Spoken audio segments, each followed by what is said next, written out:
സാറേ, ഒരു കാലത്ത് ഇസ്രയേലിനെതിരെ നിൽക്കുന്നവരെ അജ്ഞാതൻ വെടിവെച്ച് കൊല്ലുന്ന കഥകളാണ് നാം കേട്ടിട്ടുള്ളത്. ഇപ്പോൾ ഇന്ത്യക്കെതിരെ ആരെല്ലാം നിൽക്കുന്നോ അവരെല്ലാം ഇപ്പോൾ മരണപ്പെട്ടുകൊണ്ടിരിക്കുകയാണ്. ഇതിൻ്റെ ഉത്തരവാദിത്വമൊന്നും ഇന്ത്യ ഏറ്റെടുക്കുന്നില്ല. പക്ഷേ ഇപ്പോൾ ഏറ്റവും അവസാനം വരുന്ന വാർത്ത, പാകിസ്ഥാനിലുള്ള IS-ന്റെ ഏജന്റ്, അദ്ദേഹം ഒരു ചെറിയ ആളല്ല, പല ഇന്ത്യക്ക് തലവേദന ഉണ്ടാക്കുന്ന പല പരിപാടികളും നടത്തിയ ഒരാളാണ്.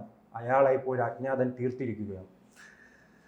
അജ്ഞാതൻ എന്ന് പറയുന്ന വ്യക്തി അല്ലെങ്കിൽ വ്യക്തികൾ, അതിൻ്റെ പിന്നിലാര് എന്നതാണല്ലോ ഇപ്പോഴത്തെ സംസാരം. ഇതാണ് മാറി വരുന്ന ഒരു ട്രെൻഡ്. അന്താരാഷ്ട്ര രാഷ്ട്രീയത്തിൽ ഒരു രാഷ്ട്രം അതിൻ്റെ താല്പര്യങ്ങൾ എങ്ങനെയാണ് മുന്നോട്ട് കൊണ്ടുപോകുന്നത്?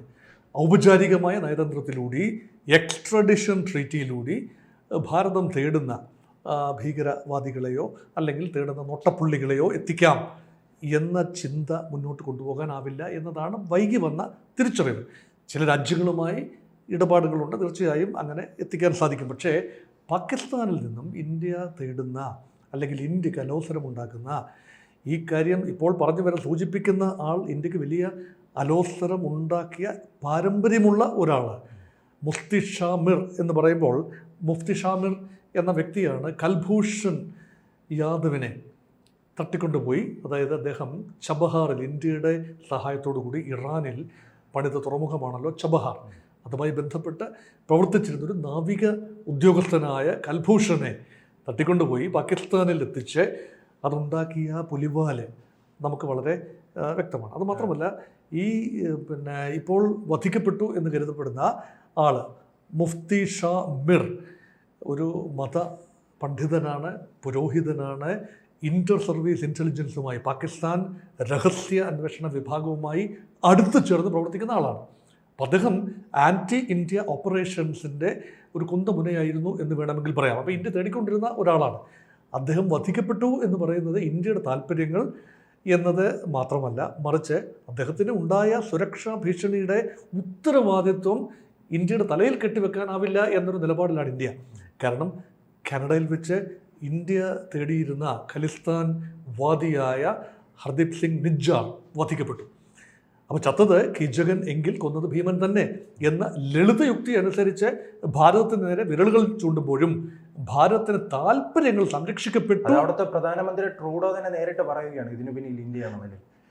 അതിപ്പം അതാണ് ലളിതയുക്തി എന്ന് പറയുന്നത്. സാധ്യതാപരമായി ഇന്ത്യയാണ് അദ്ദേഹത്തെ തേടിക്കൊണ്ടിരുന്നത് ഇന്ത്യക്കെതിരെയുള്ള പ്രവർത്തനങ്ങൾ കൊണ്ട്. അപ്പം അദ്ദേഹം വധിക്കപ്പെടുമ്പോൾ ഇന്ത്യയുടെ താല്പര്യങ്ങൾ അവിടെ സംരക്ഷിക്കപ്പെടുന്നു എന്നത് സത്യമാണ്. പക്ഷേ അതിന് പിന്നിൽ ഇന്ത്യയുടെ വിദേശകാര്യ വകുപ്പോ മന്ത്രാലയങ്ങളോ അല്ലെങ്കിൽ എംബസിയോ വിടുന്ന ചാരന്മാർ അല്ലെങ്കിൽ അസാസിൻസ്, കില്ലേഴ്സ് ആണ് എന്ന് പറയുമ്പോൾ അതിന് തെളിവ് ഹാജരാക്കാൻ സാധിക്കില്ല. അപ്പോൾ അതിന് തെളിവുകൾ ഹാജരാക്കാൻ സാധിക്കാത്തത് കൊണ്ട് ആഭ്യന്തരമായ ചില കാരണങ്ങളാൽ അതിനുള്ളിൽ തന്നെ ഇന്ത്യ അനുകൂല വിഭാഗങ്ങൾ ഉണ്ടാവാം. ഒരുപക്ഷെ കാനഡയ്ക്കുള്ളിൽ, പാകിസ്ഥാൻ്റെ ഉള്ളിൽ ഇന്ത്യയുടെ താല്പര്യങ്ങൾ സംരക്ഷിക്കുന്ന വിഭാഗങ്ങൾ ഉണ്ടാവാം. അപ്പോൾ അവർ തമ്മിലുള്ള തർക്കങ്ങളൊക്കെ ആകാം ഒരുപക്ഷെ പല കൊലപാതകങ്ങളുടെ പിന്നിൽ.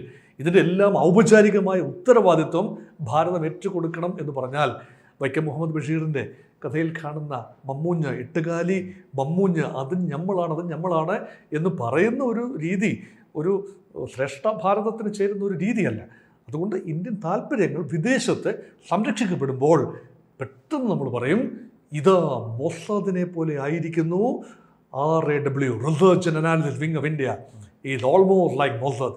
മൊസാദിൻ്റെ ഒരു രീതിയാണ് ഇസ്രായേൽ തേടിക്കൊണ്ടിരിക്കുന്ന പലരെയും വിദേശത്ത് പോയി പിടിച്ചു കൊണ്ടുവരിക, അല്ലെങ്കിൽ അവിടെ വെച്ച് തന്നെ വധിക്കുക. ഇതൊക്കെ ചെയ്യുന്നത് മൊസാദാണ്. പലപ്പോഴും അതൊരു ഓപ്പൺ സീക്രട്ടുമാണ്. പക്ഷേ ഭാരതത്തിൻ്റെ കാര്യത്തിൽ റിസർച്ച് ആൻഡ് അനാലിസിസ് വിങ്, അതാണല്ലോ വിദേശ കാര്യത്തിലെ ഒരുതരം രഹസ്യാന്വേഷണ വിഭാഗമാണല്ലോ, രഹസ്യ നീക്കങ്ങൾക്ക് ചുക്കാൻ പിടിക്കുന്ന ഇൻ്റലിജൻസ്, ഫോറിൻ ഇൻ്റലിജൻസ് ഏജൻസിയാണല്ലോ റിസർച്ച് ആൻഡ് അനാലിസിസ് വിങ്. പ്രധാനമന്ത്രിക്ക് നേരിട്ട് റിപ്പോർട്ട് ചെയ്യുന്ന ആ ഒരു വിഭാഗം, ആ വിഭാഗത്തിൻ്റെ അറിവൊരുപക്ഷെ ഉണ്ടായിരിക്കാം, ആ വിഭാഗത്തിൻ്റെ താല്പര്യങ്ങളായിരിക്കാം സംരക്ഷിക്കപ്പെടുന്നത്. പക്ഷേ ആ വിഭാഗം ആളെ അയച്ച് കൊല ചെയ്യിച്ചു എന്ന് തെളിയിക്കാൻ തക്ക ഒരു രേഖകളും അവശേഷിക്കുന്നില്ല എന്നതാണ് യാഥാർത്ഥ്യവും. ആ കേന്ദ്ര സർക്കാരിൻ്റെ ഒരു നയമാറ്റമായിരിക്കുമോ? കാരണം മുൻകാലങ്ങളിൽ ഇന്ത്യ അതിർത്തി കടന്നുള്ള ഒരു ആക്രമണം നടത്തിയിട്ടില്ല. പക്ഷേ ഈ സർക്കാരിൻ്റെ കാലത്താണ് നാം 2 തവണ കണ്ടത്. അതൊരു തിരിച്ചടിയാണ്. എന്നാലും ഈ അതിർത്തി കടന്നുള്ള ആക്രമണം, അങ്ങനെയാണെങ്കിൽ മുംബൈ സ്ഫോടന സമയത്തും അങ്ങനെ ഒരു ആക്രമണം നടത്താമായിരുന്നു. പക്ഷേ ഈ നയമാറ്റമാണോ ഈ അജ്ഞാതൻ്റെ രൂപത്തിലും കാണുന്നത്? ഒരു ജനാധിപത്യ രാജ്യത്ത് ഒരു ഭരണകൂടത്തെ ജനങ്ങൾ തിരഞ്ഞെടുക്കുന്ന എന്തിൻ്റെ അടിസ്ഥാനത്തിലാണ്? രാജ്യ താൽപ്പര്യം സംരക്ഷിക്കുക, ജനങ്ങളുടെ ജീവനും സ്വത്തിനും ഉറപ്പുവരുത്തുക, രാജ്യത്തിൻ്റെ അഖണ്ഡത സംരക്ഷിക്കുക, രാജ്യ താൽപ്പര്യം, നാഷണൽ ഇൻട്രസ്റ്റ് എന്ന് പറയും.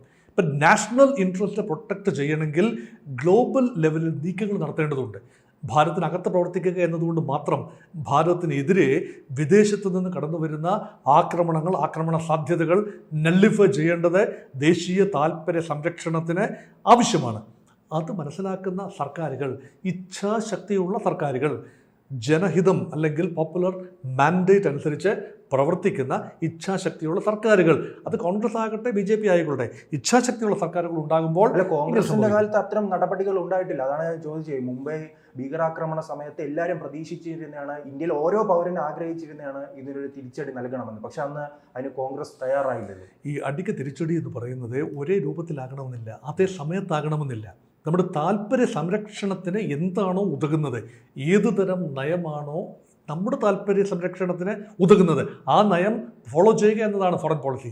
ഇപ്പം ഫോറിൻ പോളിസി തന്നെ നമ്മൾ വിശകലനം ചെയ്യുന്ന, അക്കാദമികമായി അതിനെ വിശകലനം ചെയ്യുന്നത് ദേശീയ താല്പര്യത്തിൻ്റെ ഒരു എക്സ്പ്രഷൻ മാത്രമാണ് വിദേശ നയം. അല്ല, അപ്പോൾ ദേശീയ താല്പര്യം എന്ന് പറയുന്നത് എന്താ? ദേശീയ സുരക്ഷ. ദേശീയ സുരക്ഷ ഇപ്പോൾ നമ്മൾ സംസാരിക്കുന്ന മുഫ്തി ഷാ മിർ എന്ന് പറയുന്നത് ഇന്ത്യയുടെ ദേശീയ സുരക്ഷയ്ക്ക് വിഘാതമാകുന്ന രീതിയിൽ അന്യപ്രദേശത്ത് പാകിസ്ഥാൻ്റെ മണ്ണിൽ നിന്നുകൊണ്ട് തീവ്രവാദികൾക്ക് വേണ്ട ഒത്താശ ചെയ്തു കൊടുക്കുകയും അല്ലെങ്കിൽ ഫാബ്രിക്കേറ്റ് ചെയ്യുകയും അതുവഴി ഇന്ത്യയെ അസ്ഥിരപ്പെടുത്താൻ ശ്രമിക്കുകയും ചെയ്യുന്ന ഒരു വലിയ നെറ്റ്വർക്കിൻ്റെ കിങ് പിൻ ആണെന്ന് വേണമെങ്കിൽ പറയാം. അദ്ദേഹമാണ് അവിടെ വധിക്കപ്പെട്ടിരിക്കുന്നത്. അവിടെയാണ് ഇന്ത്യയുടെ ദേശീയ താല്പര്യം അവിടെ സംരക്ഷിക്കപ്പെടുന്നു എന്ന് പറയുന്നത്. മുൻ ഗവൺമെൻറ്റുകൾ കുറച്ചുകൂടി പിന്നെ ഒരുതരം മൃദു സമീപനം എന്ന് വേണമെങ്കിൽ പറയാം, അഹിംസാപരമായ ഒരു സമീപനം, അല്ല എങ്കിൽ കുറച്ചുകൂടി അന്താരാഷ്ട്ര നിയമങ്ങൾ, വിതിൻ കോട്ട്സ് അന്താരാഷ്ട്ര നിയമങ്ങൾ പൂർണ്ണമായി പാലിച്ചുകൊണ്ടും അല്ലെങ്കിൽ സംശയത്തിൻ്റെ മുന തങ്ങളിലേക്ക് നീളുന്നതിനെ ഭയപ്പാടോടുകൂടി കാണുകയും അന്താരാഷ്ട്ര സമ്മർദ്ദം താങ്ങാനാവാത്ത രീതിയിൽ ആ രീതികൾ വന്നാലോ, അപ്പോൾ ഇന്ത്യ ഒരു എന്താ പറയുക, ഒരു നോട്ടപ്പുള്ളി രാജ്യമായി മറ്റ് രാജ്യങ്ങൾ കാണുമോ എന്ന ഭീതിയും എല്ലാം തന്നെ ഉണ്ടായിരുന്നു. അതുകൊണ്ടാണ് പറഞ്ഞത് നമ്മൾ ഇമേജിൻ്റെ തടവറയിലായിരുന്നു. വിതിൻ കോട്ട്സ് ഇമേജിൻ്റെ തടവറയിൽ നിന്നും മോചിതമായി ഭാരതം അതിൻ്റെ യഥാർത്ഥ ശക്തി പ്രകടിപ്പിക്കുന്ന, ആഭ്യന്തരമായിട്ടാണെങ്കിലും വൈദേശികമായിട്ടാണെങ്കിലും ഭാരതത്തിൻ്റെ നിലപാടുകൾ അത് വിദേശ ബന്ധത്തിൻ്റെ ഒരു സൂചനയായി കാണാം, മാറി വരുന്നൊരു വിദേശ നയത്തിൻ്റെ സൂചനയായി കാണാം. അതേസമയം നമ്മൾ താണ് കൊടുക്കേണ്ട ഇടങ്ങളിൽ താണ് കൊടുക്കുന്നതും തന്ത്രപരമായൊരു പിൻവലിയലാണ്. മോദിയുടെ അമേരിക്ക സന്ദർശന വേളയിൽ നമ്മൾ തന്ത്രപരമായൊരു ചെറിയ പിൻവലിയൽ നമ്മൾ കാണുന്നു. അത് ശക്തി സംഭരിച്ചുകൊണ്ട് നാളുകളിൽ കുറച്ചുകൂടി പ്രായോഗികമായി മുന്നോട്ട് പോകാം എന്ന ഒരു വ്യാപകമായൊരു തിരിച്ചറിവാണ്. അതുകൊണ്ട് നമ്മുടെ പ്രയോറിറ്റീസ് നിലനിർത്തിക്കൊണ്ട് തന്നെ വ്യാപാരപരവും വാണിജ്യപരവും സുരക്ഷാപരവുമായ നമ്മുടെ പ്രയോറിറ്റീസ് നിലനിർത്തിക്കൊണ്ട് തന്നെ മുന്നോട്ട് പോകാൻ കഴിയുക എന്നതാണ് പ്രധാനപ്പെട്ട കാര്യം. പല വിവരങ്ങളും പുറത്തു വരുന്നത് ഈ നമ്മുടെ അതിർത്തികൾ കേന്ദ്രീകരിച്ച് ഭീകരവാദികൾ ഇന്ത്യയിലേക്ക് കടന്നു കയറാനുള്ള ശ്രമത്തിനായി കാത്തിരിക്കുന്നു എന്നാണ്. അപ്പോൾ അത് എങ്ങനെ ഇന്ത്യയെ ബാധിക്കും? ഇൻ്റലിജൻസ് നെറ്റ്വർക്കുകളുടെ ഷെയറിങ്, അതായത് ഒന്ന് ആഭ്യന്തരമായ ഷെയറിങ് നടക്കണം, അതായത് ആർമി ഇൻ്റലിജൻസ്, അതുപോലെ CBI, അതുപോലെ മറ്റ് സ്റ്റേറ്റ് പോലീസിൻ്റെ ഇൻ്റലിജൻസ് സംവിധാനങ്ങൾ, അതേപോലെ തന്നെ research and analysis wing, foreign intelligence, ഇതെല്ലാം ക്രോഡീകരിക്കുന്നതും ഒരു ഇൻ്റലിജൻസ് ഏജൻസി കണ്ടെത്തുന്ന വിവരം സമഗ്രമായ ഒരു ഫ്രെയിംവർക്കിൽ മറ്റ് ഏജൻസികളിലേക്ക് കൈമാറുകയും അത് ക്രോഡീകരിക്കാൻ തക്ക ഒരു ആഭ്യന്തര മന്ത്രാലയം ഉണ്ടാവുകയും ഒക്കെ ചെയ്യുക. വിദേശകാര്യ മന്ത്രാലയം, ആഭ്യന്തര മന്ത്രാലയം, പ്രധാനമന്ത്രിയുടെ ഓഫീസ് അതുണ്ടാവുകയും നാഷണൽ സെക്യൂരിറ്റി അഡ്വൈസറുടെ അറിവും സമ്മതവും ഇക്കാര്യത്തിൽ ഉണ്ടാവുകയും ചെയ്യണം. ഇവിടെയാണ് one man called Ajit Doval, ഇന്ത്യയുടെ ഒരു മജീഷ്യനാണെന്ന് വേണമെങ്കിൽ പറയാം, ഇന്ത്യയുടെ ഒരു വലിയ സമ്പത്താണ് അജിത് ഡോവൽ.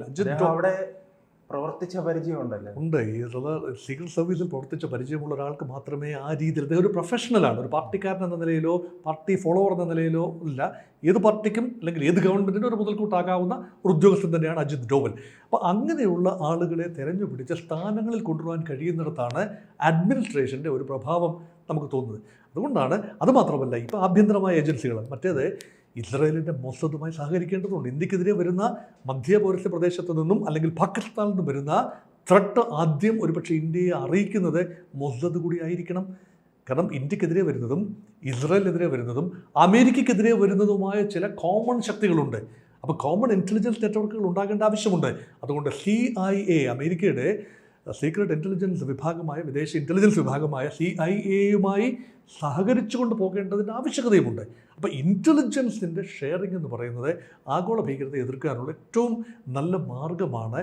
സമഗ്രമായ ഒരു ഷെയറിംഗ് മെക്കാനിസം, ഷെയർ ചെയ്യാവുന്നത് ഷെയർ ചെയ്യുക എന്നതാണ്. ആ ഒരു റെജിമിനിലേക്ക്, ആ രീതികളിലേക്ക് ഭാരതം വൈകിയെങ്കിലും നടന്നെടുക്കുന്നു എന്നാണ് ഇപ്പോൾ കിട്ടുന്ന സൂചന. ഇത്തരം സംഭവങ്ങൾ വരുമ്പോൾ എല്ലാ കാലത്തും പാകിസ്ഥാൻ ഇന്ത്യക്കെതിരെ വിമർശനവുമായി രംഗത്ത് വരും. അപ്പോൾ ഇത്തവണ അത് പ്രതീക്ഷിക്കാം. സ്വാഭാവികമായി അതിൻ്റെ ഉത്തരവാദിത്വം ഏൽക്കുന്ന ഒരു പരിധിവരെ പാകിസ്ഥാൻ്റെ മണ്ണിൽ കടന്നു കയറി ഇന്ത്യക്ക് ഇതുപോലെയുള്ള കാര്യങ്ങൾ ചെയ്യാൻ കഴിയുന്നു എന്ന് പറയുന്നത് പാകിസ്ഥാനും ഒരു പരിധിവരെ പാകിസ്ഥാൻ ഭരണകൂടത്തിനും സൈന്യത്തിനും, പാകിസ്ഥാൻ ഭരണകൂടത്തെ നിയന്ത്രിക്കുന്ന സൈന്യവും സൈന്യത്തെ നിയന്ത്രിക്കുന്ന ISIയും ഭീകര സംഘടനകളാണ്, ബന്ധുവെല്ലാം ഉണ്ട്. അത് കൂടുതൽ ചർച്ചയാകാൻ ഒരുപക്ഷെ പാകിസ്ഥാൻ ആഗ്രഹിക്കുന്നില്ല. തങ്ങളുടെ തന്നെ ദൗർബല്യമാണ്. തങ്ങളുടെ മണ്ണിൽ വെച്ച് തങ്ങൾ നട്ടുനനച്ച് വളർത്തിയ ഒരാൾ വധിക്കപ്പെടുന്നു എന്ന് പറയുമ്പോൾ അത് ഇന്ത്യക്കെതിരെ ആരോപണമായി ഉന്നയിക്കുകയും ഒക്കെ ചെയ്യുമ്പോൾ ചിലപ്പോൾ പാകിസ്ഥാൻ്റെ തന്നെ സുരക്ഷയെക്കുറിച്ച് പാകിസ്ഥാൻ ഉള്ളിലൊരു അവമതിപ്പുണ്ടാകാനുള്ള സാധ്യതയുള്ളതുകൊണ്ട് എങ്ങനെയാണ് പാകിസ്ഥാൻ അത് കൈകാര്യം ചെയ്യുന്നത് എന്ന് നമുക്കിപ്പോൾ കൃത്യമായി പറയാനാവില്ല. കൂടുതൽ വാർത്തകളും വിശേഷങ്ങളും നിങ്ങളിലേക്ക് എത്താൻ ABC മലയാളം സബ്സ്ക്രൈബ് ചെയ്യുക, ബെൽ ബട്ടണും അമർത്തുക.